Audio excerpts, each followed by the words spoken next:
When you live aboard a submarine, life is different than it is on dry land. We live our days in 6-hour increments, each block of time set aside for work, training, relaxation, or sleep. As a non-qualified submariner, my off-duty hours are spent entirely on getting qualified. I've got a stack of papers with blank signature spaces listed beside things that I need to demonstrate my competence in. Everything from fire safety to periscope operation. After a month aboard the nuclear submarine, I only had a handful of things signed off and was anxious to get everything else done before the time limit expired. That didn't leave much room for sleep. Only about 6 hours a day, and no time to relax either. All I did was practice and study. It was starting to wear on me badly. That was why my eyes had bags under them, why I was having trouble focusing, and why I didn't immediately notice the strangeness of the pale face sitting next to me in the crew mess hall. The table was full of other people, but it seemed as if I was on an island alone with this man directly beside me, his moist, sweaty elbow knocking unpleasantly against mine. "Pass the salt," he spit, his words coming out as if underwater. "Now." "Okay, man, jeez, hold on a sec." I reached for a salt packet and handed it to him. "More," he gurgled back to me. His voice sounded so strange. Surely he was just messing with me. I tried to ignore the weirdness of it all. "Fine, take them all. I'll just sit over here and eat bland eggs." I passed him the whole stack of salt packets and stood up to grab a napkin, just to get a second away from the man. When I got back, my seat was taken by someone else, a qualified submariner who would simply push my tray aside to eat his own breakfast in my place. I picked up my tray and avoided eye contact. I didn't want to make any enemies or get into any confrontations, and if there was one thing that set people off on the sub, it was bickering over private space. Instead, I just looked around for another open seat. The only problem was, there weren't any. My commanding officer was eating his breakfast, and I hesitantly walked over to speak to him. "Excuse me, sir." "What is it?" he asked in a dry, annoyed-sounding voice. "Sorry, sir, it's just that there's nowhere to sit." "Give me a break. There are exactly enough seats. You aren't looking hard enough. Either that or somebody snuck aboard a stowaway." The group of seamen around him giggled, and I felt my face getting hot. Of course there were enough seats. This place was a well-oiled machine. Nothing was ever overbooked or out of place. "Sorry, sir, I'll look again." I turned around with my tray in hand and took another glance around the room, expecting it to just be as full. But there was one empty seat now. Where the gurgling man had been, the chair was empty. Taking his spot, I found the seat damp beneath my ass. And that was when I became sure that they were messing with me. Whoever was responsible, they were definitely hazing the new guy. I didn't give them the satisfaction of saying anything. Instead, I simply finished my breakfast in silence. That night, I couldn't sleep.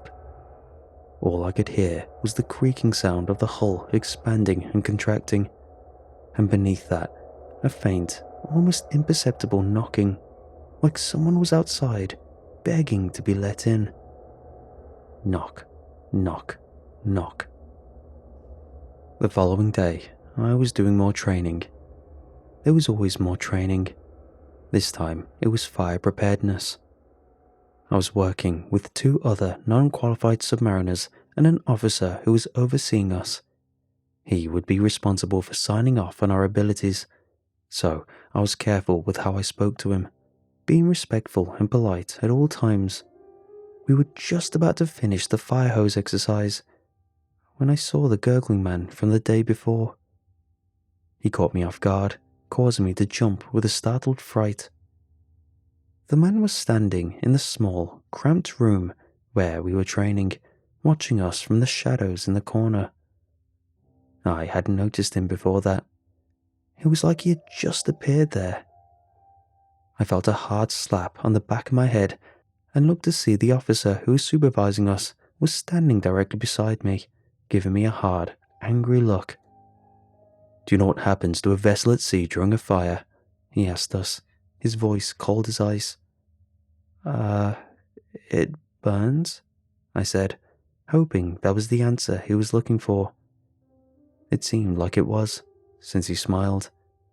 "That's right, it burns, fast and hot. You have seconds to react, then you die. Do you want to die?" "No, sir." "Do you want your friends and fellow crewmen to die, burning in agony while they scream?" My heart rate increased and my throat tightened with fear. My eyes darted back to the corner where the man had been standing, now gone.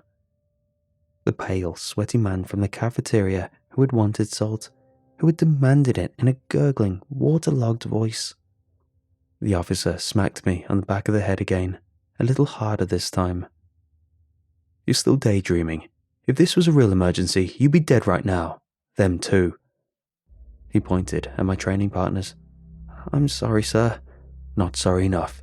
You can attempt fire safety again in 6 weeks. Until then, the 3 of you can take turns on bathroom duty." The other 2 guys looked at me angrily, and I silently apologized. But it didn't matter. I could tell they were furious. Not just about being stuck on bathroom duty.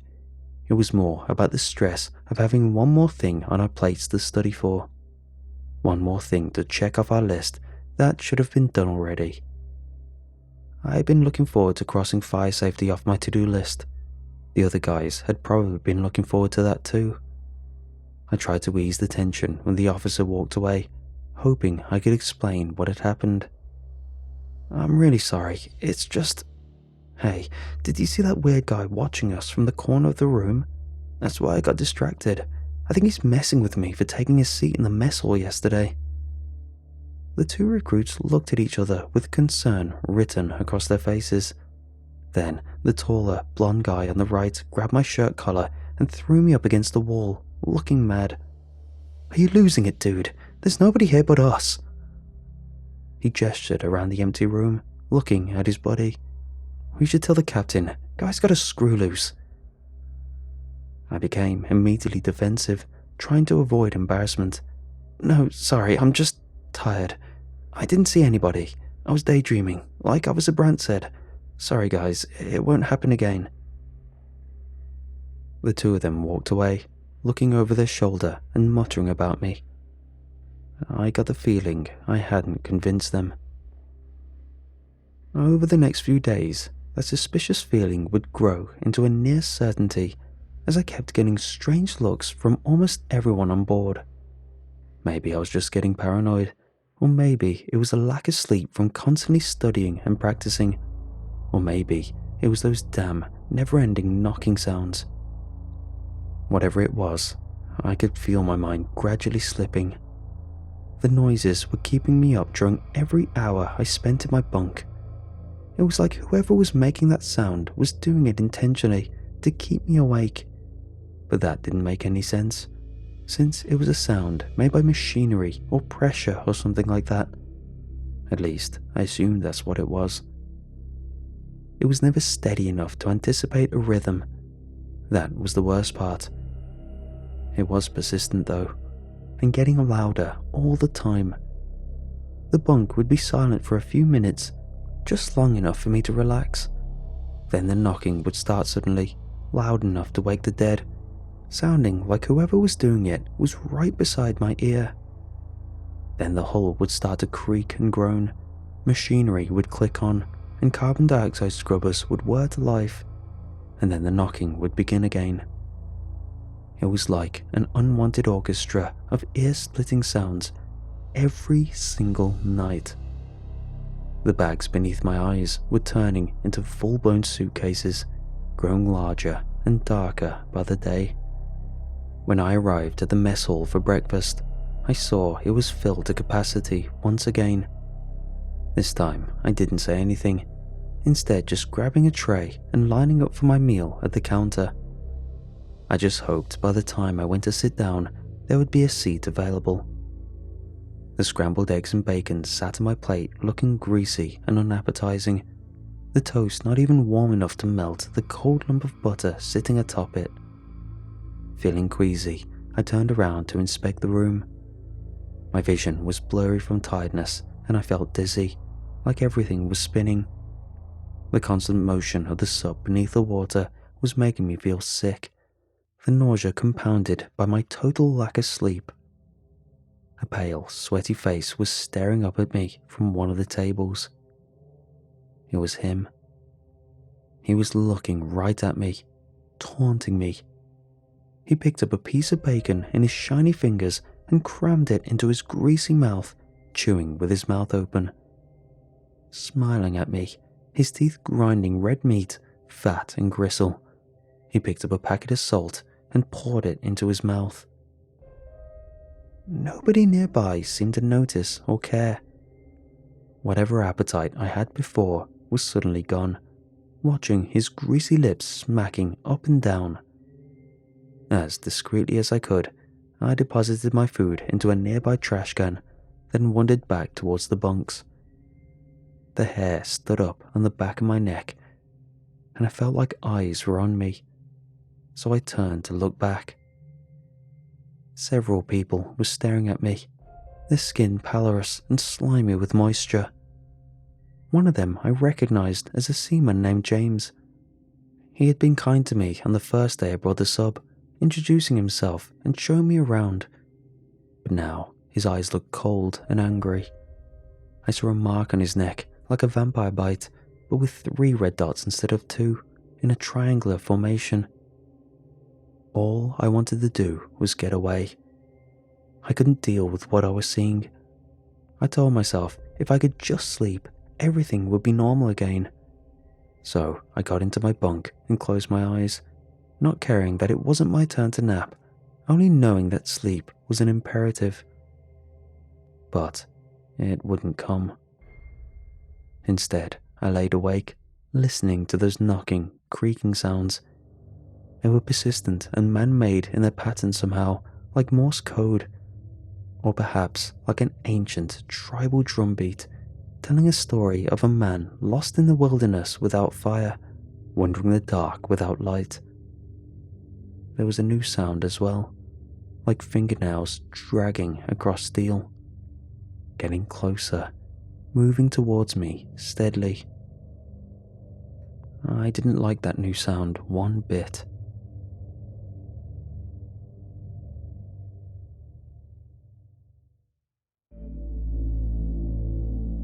I kept expecting someone to come and wake me up from my unscheduled nap, but nobody did.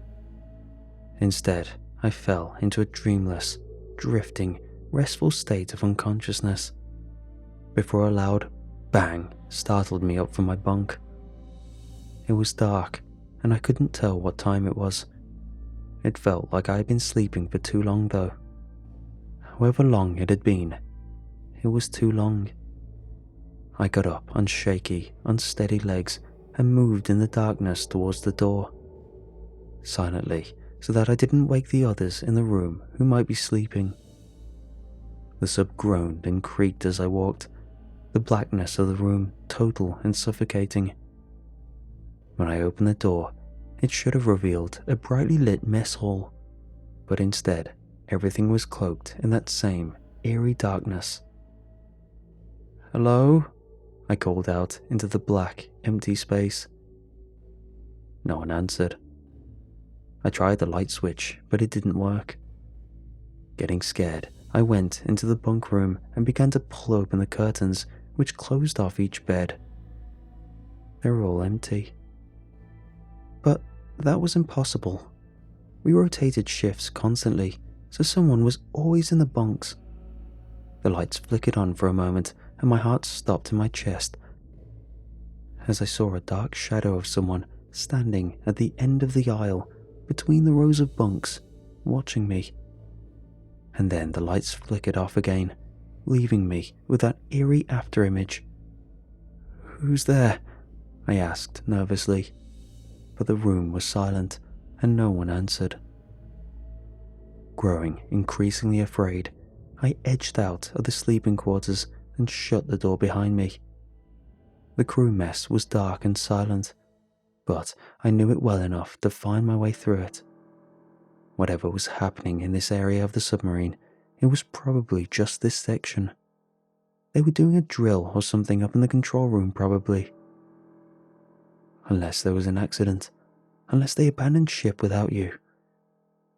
No, that wasn't possible. The narrow staircase which led up to the control room was just ahead, and I felt my way through the cramped room, grabbing onto furniture and stepping carefully past each table. Suddenly, I heard the door of the sleeping quarters opening up behind me. Hello? It creaked open wider, but still no one answered. I felt as if eyes were watching me, observing me in the total darkness. I hurried along again, barking my shin on the corner of one booth and crying out in pain, then hobbling along towards the stairs. A rustling sound came after me. They were close and getting closer. Finally, I reached the staircase and started clambering up the steps as quickly as I could, slipping once and banging my knee hard against the steel plank. Scrambling up to my feet again, I heard the thing moving behind me and recognized its gurgling breath. It was the man from the cafeteria. Not a man, something else. His wet, crackling inhalations were unmistakable. "What did you do to them?" I screamed, emerging from the stairs and rushing desperately into the control room. Sweat was pouring from my face and my legs were shaking with fear. "Just leave me alone!" As I said those words, the lights in the control room flickered on, revealing the typical crew in all their usual places. The captain was standing in front of a monitor, pointing at some object on the radar, but he turned around at the sound of my screaming voice, acting as if the lights had been on the whole time. "What is the meaning of this, seaman?" he asked, approaching me with a scowl. "You better have a damn good reason for interrupting attack exercises." It felt as if I were waking up from a dream, but it had all been too real. "Sir?" Looking back over my shoulder, I saw nothing. No one was pursuing me. I suddenly remembered a nature show I'd seen about octopus, how they can change colors to mimic almost anything. It allowed them to turn nearly invisible as a defense mechanism. Just like that day when I'd been doing the fire training and the man had appeared out of nowhere, only to disappear again. An octopus could also compress themselves down and could squeeze through almost any opening. Maybe that was how this thing had gotten inside. Was it possible this thing was some sort of half-octopus, half-human hybrid, a vampiric shapeshifter, turning the crew into more like itself? I remembered the three-sided bite on James's neck the day prior and nodded to myself, thinking this was likely the cause. But I couldn't tell the captain that, could I?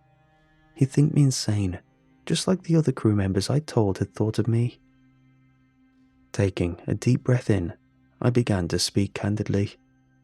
I only had one shot to save the crew, so I had to get this right. I had to convince the captain it was real, and that I wasn't crazy. "Captain, I realize this may sound insane, but I believe something has gotten aboard the sub. It isn't human, whatever it is. It can change shape to look like one of us. It can make itself invisible, and it's infecting the crew somehow. Trust me, I know how this sounds, but this may be a new species, sir. Something never seen before. We need to be careful." The captain looked at me seriously for a moment. "A stowaway? That's a pickle." I breathed a sigh of relief. He believed me. Maybe the captain had seen things in his days at sea, things that made no rational sense that would explain. He burst into a belly laugh, and my heart sank. "He's really lost it, James. Will you get him out of here, please, before he touches something important? Put him in the brig." Several others in the control room turned to look at me, and stood up in unison. I saw the three-sided bite marks on their necks. Their skin was pallorous and shiny with sweat as they stood and began moving towards me. As their smiles began to widen, they revealed a different alignment of teeth than I had normally seen on a human being. Their jaws were now triangular and dominated by three large, needle-sharp teeth, and yet nobody seemed to notice this but me. I turned away and ran, screaming back towards the stairs. There was no way I could go down, back towards that thing. I had to go up. I climbed the ladder, turning my body to ascend the last 10 rungs at the top, then unwinding the hatch. We had surfaced the day prior and were now cruising in the middle of the Atlantic Ocean. There was a pretty good chance I'd drown out there on my own amidst the massive, pitching waves of the ocean. But I would take that over the conditions inside the sub. Clambering out of the hatch, I jumped off the top of the sub and fell screaming into the freezing waters of the Atlantic, with only a life preserver for support.